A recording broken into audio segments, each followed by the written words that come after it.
Ito muna. So, yung pong usapin ng education budget, klaro po ito, talagang dapat idulog sa kataas-taasang hukuman. Dito po sa unprogram appropriations na ito na pinalalabas nila na ang laki po ng natanggal, no, na veto, gayong sabi ho ninyo, ano naman practically, walang effect yung veto mo doon sa unprogram kasi wala namang perang pinag-uusapan doon. So, ito ho na naman ay klaro po, sorry for the word, panloloko na naman sa, ano ho masakit ho sa kalooban natin na parang, ba't nila nagagawa ito, ma'am, na sa mga mukha natin, pinamamalas sa atin na mga tanga tayong tao. Mapapamura ka, mapapakamot ka ng ulo dahil may mga pag-aaral naman po na ito ang mga dapat na pinaprioritize. Pero hindi yon ang napaprioritize. Gusto ko nga po sabihin na itong presidente natin ay walang balls para isaayos at bigyan ng direksyon yung mga priority at mga mahahalagang programa talaga. Pakitang tao itong 26 billion na ito para masabi lang na meron siyang inalis. Pero bagamat yung kaninyo, pagkalaki-laki nito 288 billion minus 26 basically po, nagtira pa rin ng katakot-takot po na pera na maaring sabihin ngayon pa lang po na prone to corruption po. Kung bago ka lang dito sa NTPH, maaari bang makahingi ng isang like at subscribe? At huwag kalimutan pindutin ang notification bell para ma-notify kapag may ganito tayong upload. Salamat kabayan! Maligayang bati po sa inyo, ma'am, at kami po ay nagagalak sa inyo pong kabayanihan. Sabi ko nga, bagong taon, holiday ngayon, pero ang ating pag-uusapan pa rin ay bayan. Mabuhay ka and Happy New Year, Professor Cielo. Mabuhay ka. Magandang umaga po at Happy New Year, Manong Ted. At magandang umaga po sa mga tagapakinig ninyo. Opo, at kay Ria, ang ating pong kasama ngayon kasi po si Chacha ay mukhang nagpepenitensya. Okay, sige. Okay, Professor, ito muna, Professor. Macro muna tayo. Macro na usapin. Bago natin himayin itong 2025 national budget, ano po ang mga napansin po ninyo on the macro side first? Well, sa national budget po natin, on the macro side, umpisa pa lang po kasi sinasabi natin na kahit mag-veto ang presidente, ay hindi nito ma-address o ma-cure o masosolve yung mga unang problema na pinoint out natin dun sa budget. Kasi lalong-lalo na po yung sinasabi natin na dapat priority ang education at hindi infrastructure. Nakakatuwa nga po kasi yung mga veto na ginawa ng presidente, halimbawa yung 26 billion, ay malinaw na malinaw lamang na gustong iwasan itong posibleng constitutional question sa prioritization ng edukasyon para mapaliit ng kaunti yung budget ng DPWH. Pero kapag hinimay nyo naman po, sorry pumunta na ako sa paghimay pag hinimay nyo naman, ano ba yung mga sinasama sa budget ng edukasyon, ay talagang pakamot ka na lang na ulo kasi pati budget sa PMA, sinama nila dito, pati yung budget sa Philippine Police Academy, sinama nila dito, pati yung budget sa training ng public safety natin, local government academy, sinama nila dito. Kaya nga, nung isang araw nagbibiro ako, sabi ko, ano ba yung ginawa nila para i-compute yung budget for education? Word search ata dun sa budget document, hinanap yung may Academy, Institute, College, tapos inad nila lahat. Pero sa totoo lang po, ang sa akin kasi, kapag pinag-uusapan natin ang usapin ng edukasyon, babalik tayo, ano ba yung basic problem natin sa edukasyon? Ito ay yung extent ng literacy at numeracy, yung skills ng ating mga kabataan tungkol sa basic education. At napakalaki po ng problema natin dyan. Ngayon kung titingnan natin na yan ang problema natin, ang susunod na tanong, ano sa mga budget natin sa edukasyon ang tumutugon dyan sa problema na yan? Hindi ko po sinasabing hindi importante yung budget ng PMA, pero yung budget po ng PMA ay hindi pasok dun sa pag-solve ng problem natin sa basic education. Yan po ay national defense. Kaya kitang-kita naman po natin yung pag-stretch ng administrasyon na to para i-justify na hindi malaki pa rin yung budget natin for education. So yun po yung unang-unang kritisismo ko kasi yan yung makikita natin may constitutional question pa rin. Yung pangalawa po ay sinasabi naman po natin na sa veto power ng presidente ay hindi talaga pwedeng magdagdag ng budget do sa mga sektor na nabawasan ng budget. Kaya sa tingin po natin, itong nangyari na to ay very cosmetic lamang ang changes. Opo, very cosmetic lamang ang changes at ang gustong palabasin kaninyo ma'am, compliant ito sa ating saligang batas sa usapin nga ng pagbibigay ng mas malaking pondo, budget para po sa edukasyon. So basically ma'am, hindi naman nagalaw yung pong inaprubahan na po na versyon na 737 billion for Education Department. Tama po. Kasi hindi po maaaring magdagdag ng additional, hindi po maaaring magkaroon ng additional budget. Hindi po, wala po sa kapangyarihan ng presidente ang magdagdag ng budget. Maaari lamang po siyang magtanggal. So ang nangyari, binawasan lang po niya ng 26 billion itong DPWH. Hindi siya pwedeng magdagdag sa DepEd. Tapos ito nga pong lumalabas na breakdown nila nung sinasabi nilang education sector. Inisa-isa ko nga po kasi sinama nila yung PMA kasi baka naman sabihin, 'di ba? May academy din naman yan, may gumagraduate din naman sa PMA. Pero kapag tinignan niyo, ano ba yung main objective ng PMA? Ito ay tugon sa national security threat para magkaroon tayo ng mga graduate na military para sa armed forces.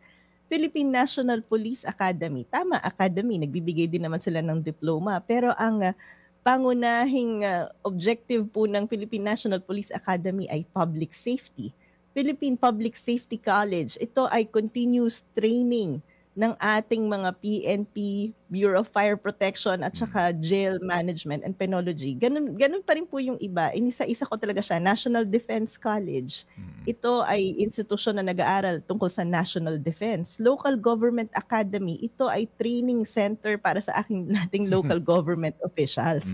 So, kung nag-iisip, itong gobyerno natin, nilalahat ko pati executive at saka legislative kasi sila yung gumawa ng justification na to Di ba kayo nag-iisip? Ano ba yung basic problem natin sa education? Ito yung palaking-palaki na out of school youth. Ito yung mga estudyante natin sa grade 10 na walang kakayahan para sa comprehensive reading skills. Yung pinakamalaking problema natin, yung PISA score natin na napakababa at yung indikasyon ng kakulangan ng mga kabataan natin sa kakayahang magbasa at magsulat. Tapos ito yung ibibigay niyo sa ating datos na nagja-justify na malaki ang budget sa edukasyon. Parang naglolokohan po talaga tayo. Parang naglolokohan po talaga tayo. To be straightforward about this, ma'am, ano bang eksaktong word na maaari magamit dito to be talaga pong to be frank about this, no? Hindi po talaga parang tanggalin natin yung parang naglolokohan tayo at patuloy na ginagago ang taong bayan. Yun po talaga yung tamang salita dyan. At ito pa nga po yung nakakatawa. Tingnan nyo yung 26 billion na binito ng presidente. Malinaw na ito ay yung mga flood control projects ng siningit ng mga congressman at senador. Pero babalikan natin, magkano yung talagang isiningit sa BICAM? Ito ay umaabot ng halos 289 billion pesos. Di po ba? At ang binito lang ay 26 billion. Mukha talagang naghirap yung presidente. Inisa-isa. Para tingnan kung sino ba sa mga congressman at mga senador ang matatapyasan ng kanilang pet project.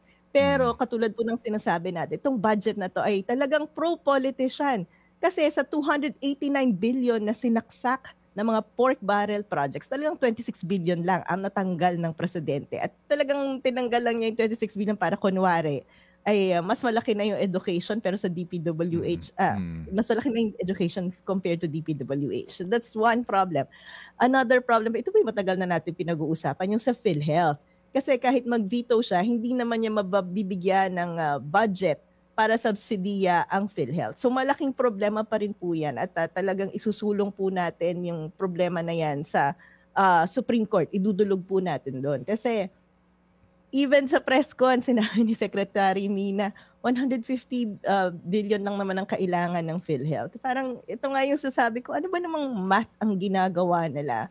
Ang inaasahan po natin ay mag-improve ng performance ang PhilHealth at i-deliver yung kanilang mga responsibilidad. Kung sinasabi ng gobyerno na 150 billion lang ang kailangan nila, parang business as usual lang yung inaasahan nila, no? At saka yun nga po yung debate na, may pera naman ang PhilHealth. Hindi lang po ito debate kung may pera o wala ba ang PhilHealth. Pinag-uusapan natin yung responsibilidad ng gobyerno na ibigay yung pera para sa premium ng mga kababayan natin na hindi kayang magbayad ng PhilHealth. At yan po ay nasa batas. So parang, ito na naman, pangbabastos ng gobyerno sa taong bayan. Kasi tayong mga mamamayan ay patuloy na nagbabayad ng premium sa PhilHealth dahil automatically deducted yan. Pero yung gobyerno ayaw ibigay yung counterpart niya na may mandato naman ng batas. Opo, sige ma'am. So, dito tayo muna sa inyo pong paliwanag nga na klaro hindi po ito sumusunod sa ating pong saligang batas na budget.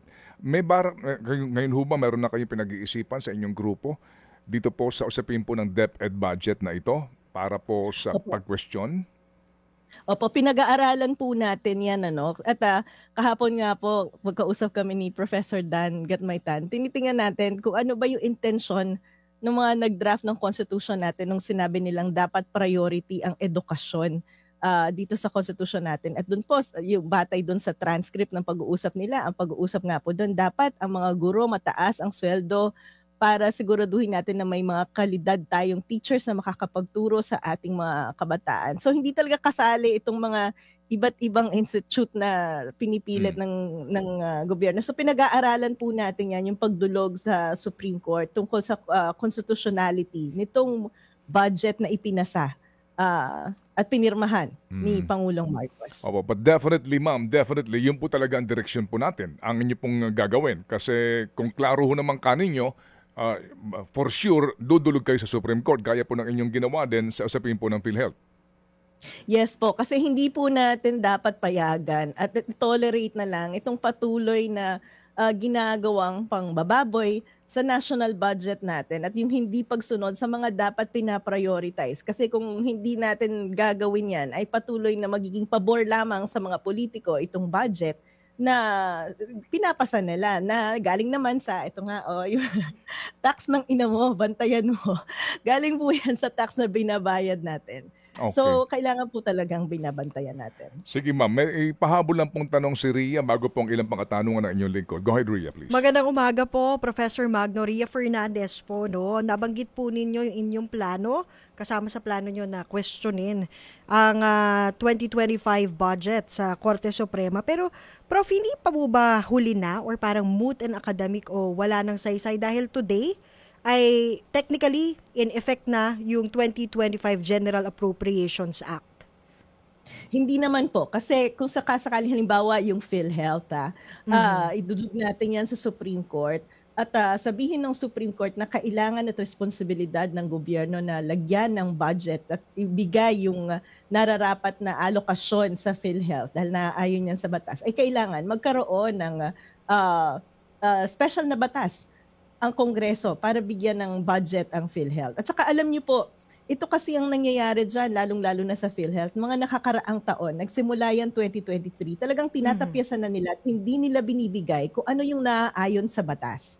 So napaka-importante po na gawin natin to para sa mga susunod pang taon ay tigilan na ng Kongreso yung paglabag sa batas at yung hindi pagbibigay ng naaayon sa batas ng kung ano ba yung dapat napupunta sa PhilHealth. May isang observation pa pala tayo dito sa budget veto ng presidente kasi 26 billion ay binaba sa DPWH at may sinasabi silang yung unprogrammed fund ay binawasan din ng 168 billion pesos. Pero yun nga po ang overall effect nito ay wala naman. Kasi yung unprogrammed appropriation, wala naman talagang pondo yun. Diba? So ang naging, kumbaga sa fiscal space natin o yung pera ng gobyerno, ang na-free lang ay 26 billion na maaaring i-reallocate ng gobyerno. Pero napakaliit po nun para tugunan yung mga ilan pang ahensya na nabawasan. Katulad ng 4Ps na binawasan ng 50 billion. At nakakalungkot nga, nilipat na yung 50 billion na yan sa unprogram. Ngayon, tinanggal pa sa unprogram. So talagang pinaliit yung budget ng 4Ps. Na, ito na naman, babalik na naman tayo sa isang pangloloko na yung 4Ps, binawasan ng 50 billion, pero yung AKAP, hindi vinito at hinayaan ng nandyan na 26 billion pesos. So, yung nga po, Professor, ha, ito muna. So, yung pong usapin ng education budget, klaro po ito, talagang dapat idulog sa kataas-taasang hukuman. Dito po sa unprogram appropriations na ito na pinalalabas nila na ang laki po ng natanggal, no, na veto, gayong sabi ho ninyo, ano naman practically, walang effect yung veto mo doon sa program kasi wala namang perang pinag-uusapan doon. So, ito ho na naman ay klaro po, sorry for the word, panloloko na naman sa, masakit ho sa kalooban natin na parang, ba't nila nagagawa ito, ma'am, na sa mga mukha natin, pinamamalas sa atin ng mga tanga tayong tao? Na kunwari talagang may ginawa yung presidente. Pero sa totoo lang po, katulad ng kinukwento natin madalas, itong unprogrammed appropriation, ito yung mga hindi na priority kasi hindi na paglaanan ng aktual na budget. Pero ito nga po yung nakakatawa kasi pag tiningnan nyo yung vinito na 168 billion pesos na nasa unprogrammed, yan yung 50 billion na yung 50 billion na 4-piece na budget na tinanggal do sa program, nilipat sa unprogram. Sa ngayon, natanggal na rin siya sa unprogram, wala na talaga siya. Yung additional compensation ng ating mga healthcare and non-healthcare workers na due pa nung pandemic, no, 2 billion yun. Tinanggal na rin sa unprogram. Alam niyo po kasi yung unprogram, yan po ay mai-implement lamang kung may additional na pondo ang gobyerno. Saan manggagaling yung additional na pondo? Yan po ay kung may bago tayong batas sa tax, nangolekta ng additional na pera ang gobyerno, doon po pinupondohan yan. At kung maalala nyo, yung 89 billion na kinukuha sa PhilHealth last time, kinuha nila yon para pondohan yung unprogrammed. Kasi dyan nila pinaglalagay sa unprogrammed yung big infrastructure project natin.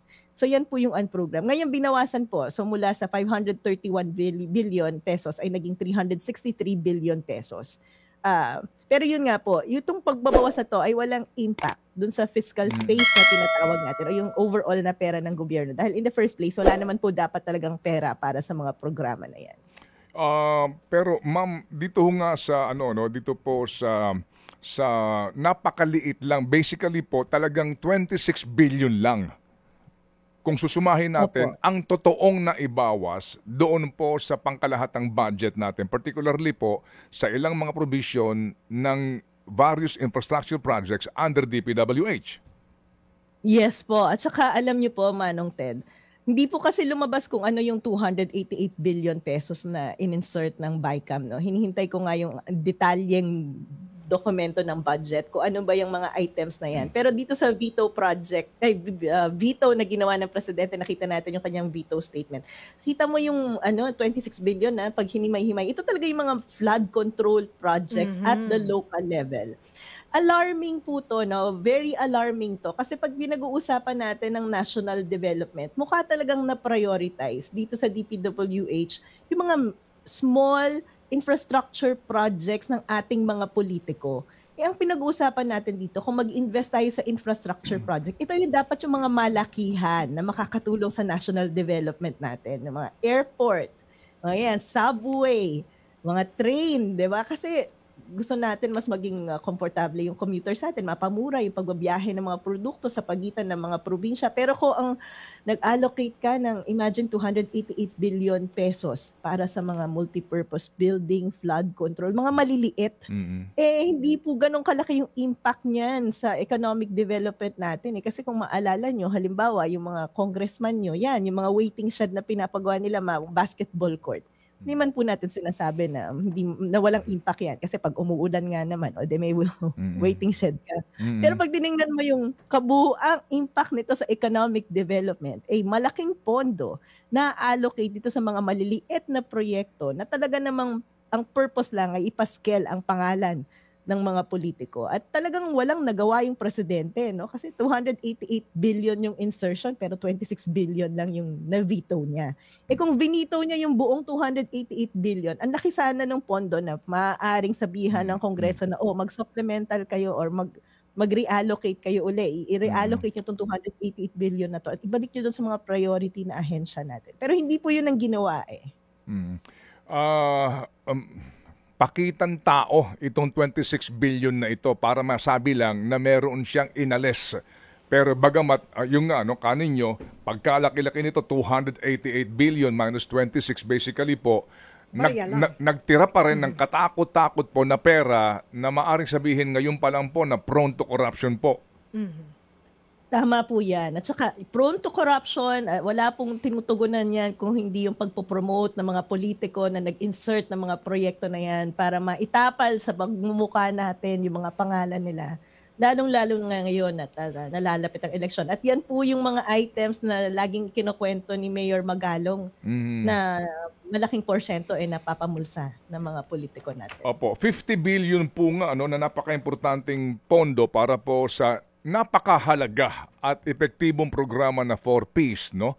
Conditional cash transfer po ito, ma'am. 50 billion.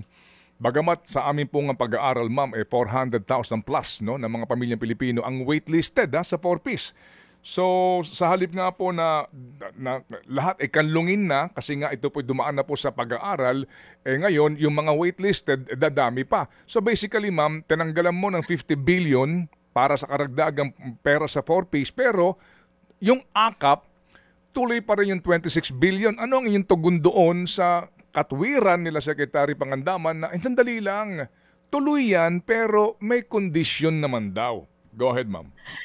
Ayun nga po noong 2024 na-implement na yung AKAP program na yan at nag-allocate din ng 26.7 billion pesos. Tapos ngayon lang kayo nagsasabi na bibigyan to ng structure at saka programa. That's one. Pangalawa, tama po kayo, Manong Ted. Itong 4Ps, maayos na yung implementasyon na to, in place na to. At sa 4Ps po, malinaw na malinaw, nagbibigay tayo ng ayuda. Pero ang goal ng pagbibigay ng ayuda na to ay ilabas, bawasan ng mahihirap, ilabas sila sa pagiging dependent sa ayuda. Kasi kung maalala po ng mga tumatanggap ng 4Ps, hindi mo lang basta matatanggap yung pondo na yan. Kailangan pinapa-check up mo yung mga anak mo, pinapaaral mo, pinapadapasok mo sila sa eskwelahan. Ikaw ay nag-undergo ng training para makahanap ng ibang trabaho. So nandun po yung aspeto na kailangan gumagraduate ka sa 4Ps. Dito sa AKAP program, wala naman pong mga ganong programa, no? Kasi ginagamit lang yan pang pamudmod habang nag-iikot ang ating mga politiko. At parang dapat ba magpasalamat tayo sa sinasabi ni Secretary Pangandaman na finally may structure na isang taon na itong ini-implement. That's one. Bakit kailangan pa ng hiwalay na AKAP program? Bakit hindi na lang pondohan itong 4Ps na ito ay malinaw na structure na at malinaw na targeting mechanism at malinaw na programa kung paano ba papag-graduate ng ating mga kababayan sa pagiging dependent sa ayuda doon sa puntos na hindi na sila manghihingi ng ayuda at kaya na nilang magtrabaho para sa sarili nila. So again, malinaw na ang na-prioritize dito ay yung interest ng mga politiko para magpamudmod ng pera. May challenge nga ako Manong Ted, kasi na-implement na yung AKAP program na yan, di ba, ngayong 2024. Ang challenge ko sa gobyerno, sabi kasi ni Speaker Romualdez, may listahan naman daw yan at may mga pangalan ng mga tumanggap. So challenge ko kay Speaker Romualdez sa DSWD, pakilabas naman po tong listahan na to. Pakigawang public, pakilagay sa internet para yung mga kababayan natin, tayong lahat, ay maaaring i-validate. Sino ba yung mga tao na yan na tumanggap ng pera mula sa AKAP, no? Kasi sabi ni Speaker Romualdez, 5,000 per head daw. Gusto ko rin po, at tingin ko kailangan malaman ng mga kababayan natin na tumanggap ng AKAP, sakto ba yung pera na natanggap nila doon sa pinirmahang dokumento sa kanila at yung nire-report ng gobyerno na ibinigay sa kanila. Kasi baka mamaya, naka-report 5,000 ang binigay sa kanila pero ang aktual na natanggap lang nila, 2,000, 1,000. So saan napunta yung difference? Hindi po ba? So nananawagan po ako dito ng national audit, national public audit, para tayo mga Pilipino ay hindi na pinaglololoko. Kasi malaki din po ang corruption, posibleng corruption dyan. Binibigyan kayo kasi papasalamat kayo. Pasalamat na tayo, at least bigyan tayo ng 500, 1,000. Pero pag ni-report pala, dapat ang natanggap nyo ay 5,000. So national public audit po ang panawagan ko para dito sa 2024 implementation ng AKAP program. Para po nagkakaalaman na tayo tungkol dito sa mga korupsyon na nangyayari sa pamahalaan natin. Professor, doon po sa sinasabi ni Secretary Pangandaman na may guidelines na naman ito, subject to conditions, baka lang po kayo mismo na nag-aaral pa rin hanggang ngayon sa kabuuan po nitong approved budget na ito, ma'am, yung conditions na yan, sa sinasabi po ni Secretary, sabi lang niya na may kondisyon. Yes. Pero hindi ka naman pwedeng maglagay doon sa GAA ng additional provision na ang release nito subject to these conditions. Diba? Hindi naman pwedeng gawin yun eh. So basically, sinasabi mo lang, meron kaming kondisyon na. So at the end of the day, kapag humupa ng isyong ito, wala nagbabantay, sino po ang magsasabi sa DBM, mag-release ka ng SARO? Diba? Sa mga Tama, tao. tama. Go ahead, ma'am. Go ahead po. Tama po, no? Tama po. Yung condition na yan ay sinasabi lamang na administrasyon, pero yung pondo ay nandyan na. Alam niyo, Manong Ted, simula nang diniscuss ko tong AKAP na to, may mga nagpapadala sa akin ng mga dokumento ng mga kababayan natin, yung mga pinapapirmahan sa kanila. Yung iba walang nakalagay na amount, yung mga iba ay walang date. Yung iba nga po may nakalagay na to be deducted from the budget of, tapos nakalagay yung pangalan ng congressman. So this is how it's being implemented. Kaya nga po ang challenge ko, ilabas natin itong mga dokumento, itong mga pinapirmahan natin sa mga kababayan natin. Ito nga po sinasabi nila ngayon, lalagyan nila ng structure. 26 billion na yung sinayang natin dyan ngayong 2024. Tapos anong targeting mechanism yung ginagawa natin kapag pumupunta tayo sa mall at nagdi-distribute sa mall? Tapos ito nga pong sinasabi niyo, Manong Ted, 500,000 ang, tama ba? 500,000 470,000 families. Ang waitlisted sa 4P. So yan pong 4P ang sinasabi natin, ito na yung mga pinakamahihirap nating kababayan. So bakit hindi natin pinondohan yung mga mahihirap nating kababayan? Tapos tatalon tayo agad dito sa AKAP na ang target ay minimum wage earners. Hindi po ba? So parang hindi malinaw sa akin kung anong kahirapan, kung ano yung problemang tinutugunan natin sa pag-i-implement nitong AKAP program.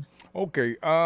Ma'am, siguro din, again, sa inyo pong pag-aaral dito po sa mga sinasabi po na napunta sa program appropriations, kasi nga ito'y nabanggit ko rin kahapon kay former SP Frank Drilon, yung pong mga foreign assisted projects, na napaka-importante kasi during the last deliberation po ng budget, may mga nag-ungkat niyan Bakit si Senator JV, bakit hindi po umusad itong subway, itong rail system? Kasi po nawalan ng counterpart yung gobyerno, napunta sa unprogrammed. Di ba ma'am, kayo na po magpaliwanag, alam naman po natin na may mga malalaking proyekto talaga na kailangan natin at meron dyan counterpart ng Philippine government sa funding, particularly po sa gastusin, sa right-of-way, etc. Kayo na po magpaliwanag, sa ating po bang pambansang budget, gaano ka-importante yung appropriations na counterpart o equity ng gobyerno para doon sa mga inuutang natin na foreign assisted projects? Opo. Yung pong mga foreign-assisted projects na yan, yun po yung sinasabi ko kanina, mga malalaking infrastructure na kailangan natin. Di ba po, araw-araw nakaupo tayo sa traffic. Sabi natin, kailangan i-improve ang ating public transportation system. Kaya nga po may pag-aaral na i-implement itong subway system natin. Ito nga po yung nakakatawa Kasi ano ba naman yan? Ito yung mga flagship infrastructure project natin na nakalagay sa ating Philippine Development Plan na sinasabi natin kailangan para mapalago natin ang ekonomiya natin. At nung nag-budget ang Kongreso natin, nilagay nila ito sa unprogrammed appropriation. Yung pong unprogrammed appropriation, yan yung mga bahagi ng budget natin na talagang walang budget, wala pang pondo. Hihintayin pa kung magkakapera yung gobyerno o hindi bago ma-implement. Pero ito po yung isang kwento pa dyan. So ibig sabihin, hindi na prioritize itong mga malalaking infrastructure project natin. Maghihintay pa tayo kung magkakapondo para ma-implement yan. Pero itong mga big infra projects na to, ay na-approve na po yung loan yan, ha? Halimbawa, yung subway na yan, approve na yung utang natin dyan sa JICA. At tumatakbo na yung interest niyan. So nagbabayad na tayo ng interest sa mga utang na yan na hindi namang gumagalaw at ma-implement dahil hindi pinondohan ng Kongreso natin at nilagay nila sa unprogrammed. Nakapapakamot nga po ako ng ulo kasi kung talagang binabantayan to ng presidente at saka ng mga tauhan niya, yung mga cabinet members, bakit yung pinapalagay sa unprogrammed appropriation itong mga priority infrastructure projects natin? Tapos ngayon, kapag napirmahan na yung budget, nagkukumahog kayo para maghanap ng pera para i-implement ito. Yan po yung dahilan kung bakit kinukuha nila itong 90 billion pesos na pera ng PhilHealth. Kung bakit kinuha yung 40 billion pesos ng PDIC para mapondohan yung mga unprogrammed. Di ba parang dapat natutunan na natin yan sa 2024 budget dahil ganun nga rin po yung nangyari, nilipat sa unprogrammed. Ngayong 2025, bakit nandun pa rin? Nandun pa uli sa unprogrammed. So talagang malaking paglolokohan ito. Ito yung pinag-uusapan natin na itong mga importanteng infrastructure project, nilagay natin sa unprogrammed, nagsaksak ng 288 billion pesos sa DPWH na mga maliliit na infrastructure projects, itong mga waiting shed, itong mga multipurpose building at itong mga flood control projects. So nasaan yung sense ng gobyerno sa pagpaprioritize ng development ng Pilipinas? Wala, 'di ba? Kaya ewan ko ba? Ma'am, naunawaan po namin ang inyo pong kaisipan at higit sa lahat po, yung damdamin po bilang isang Pilipino sa nangyayaring ito sa ating pong budget and yung pagpayag ng nakararami, sobrang dami po ng ating mga pinagkakatiwalaan nga dapat ng mga mambabatas tungkol nga sa isyong ito. Gusto ko rin po sanang ungkatin po ito kasi hindi naman tayo nagmamadali this morning and we appreciate nga itong pagbibigyan nyo ng panahon kahit na holiday ngayon dito po sa ating diskusyon. Doon po sa mga flood control projects, meron naman talaga na maari po natin sabihin na hindi yan importante. Kasi nga sabog itong mga programang ito, di ba? May mga ibang mga lugar na alam po naman natin din na posible po maging source of corruption. Pero meron pong mga mga inutang natin na mga pondo para po sa napaka-importanting mga flood control projects. Halimbawa sa Metro Manila, no? Itong World Bank na inutangan po natin ng malaking halaga at sa pinakahuling COA report na aming pong pinag-aralan, pinagbabayad na po tayo dito ng multa kasi nga hindi nagamit yung pera. Basically po, meron nga tayo ditong restructuring ngayon sa loan sa World Bank. Ngayon, inamin po sa amin mismo na Secretary Bonoan ng aming siya makapanayam na ang sa Metro Manila po, lulubog pa rin tayo sa baha. Kasi sa pinakahuling COA report at maging dito po sa aming hawak na dokumento nga galing sa World Bank na restructuring paper po para sa ating flood control projects in Metro Manila, out of the original na 20 bagong pumping stations, 4 na lang ang gagawin. Ano po, Doña Imelda, Rojas 1, Rojas 2, tatalon sa Quezon City. 20 po ito. So, ito inamin sa amin eventually nga kasi nung kanyang pina-research sa kanyang mga tauhan sa flood control program, totoo nga. Bakit po ito hindi po matutuloy? Kasi una, yung right of way hindi po naayos and yun din pong counterpart natin na pera. Dito po ngayon sa inyo pong ibigay din sa amin na informasyon na doon sa mga flood control projects na kanya na-veto, meron po doon sa Metro Manila. So, ma'am, ano ho ba ito na, di ba dapat sa pagsusuri mo, ano bang importante sa usapin ng flood control? Sa Metro Manila po, may mga importante talaga na inutang pa nating pera na kung saan po dahil hindi mo nagasta sa takdang panahon sa dami ng delays, ngayon hindi mo pa popondohan ulit yung counterpart ng gobyerno. So, ano pang aasahan natin kundi lalo tayong lulubog sa panahon ng tag-ulan? Tama po. Yan po yung mga konkretong halimbawa nung itong pinag-uusapan natin na unprogrammed kasi nautang na po natin yan. So karamihan po dun sa mga infrastructure na nakalagay sa unprogrammed, yan po yung halimbawa. Binabayaran na natin yung utang, nag-i-interest na yan, pero hindi ma-implement dahil hindi binibigay ng gobyerno yung kanyang counterpart na budget. Dahil yun nga po, kailangan yung right of way, yung mga i-compensate dahil dun sa mga may-ari ng lupa na madi-displace kapag ginawa yung mga proyekto na yan. Kailangan po bayaran yan ng national government Yung mga preparation, feasibility study, yan po ay counterpart ng national government. Ngayon, kung hindi po yan popondohan ng national government, kahit na utang na natin yan, ay hindi po yan mai-implement. Kaya nga po talagang mapapamura ka, mapapakamot ka ng ulo dahil may mga pag-aaral naman po na ito ang mga dapat na pinaprioritize. Pero hindi yon ang napaprioritize. Gusto ko nga po sabihin na itong presidente natin ay walang balls para isaayos at bigyan ng direksyon yung mga priority at mga mahahalagang programa talaga.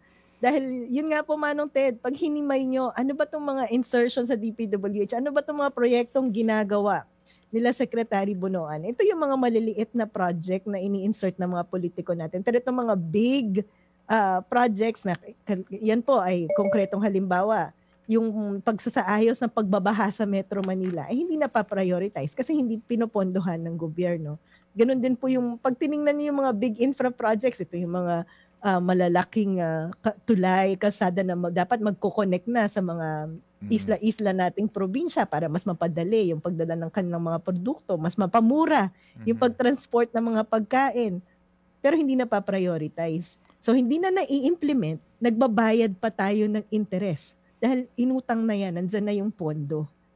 So malaking pagsasayang ng pera at hindi na sosolve yung ating problema.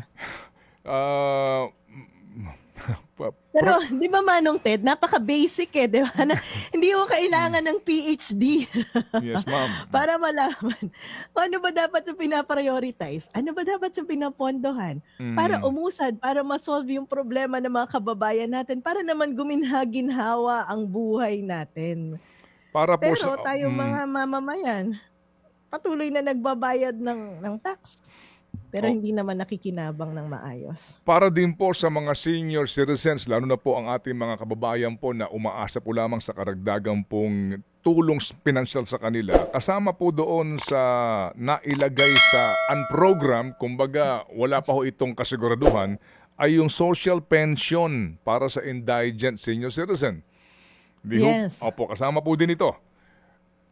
Opo, kasi kung maalala niyo po, may batas tayo, di ba, na yung social pension for indigent senior citizens. Nilagay po nila yan dun sa unprogrammed. So meaning nga po, kapag ka nagkaroon ng karagdagang pera ang gobyerno, ay popondohan yan. Pero ngayon, nalaglag pa siya sa unprogrammed. So ibig sabihin, wala talaga siyang planong i-implement at lagyan ng pondo.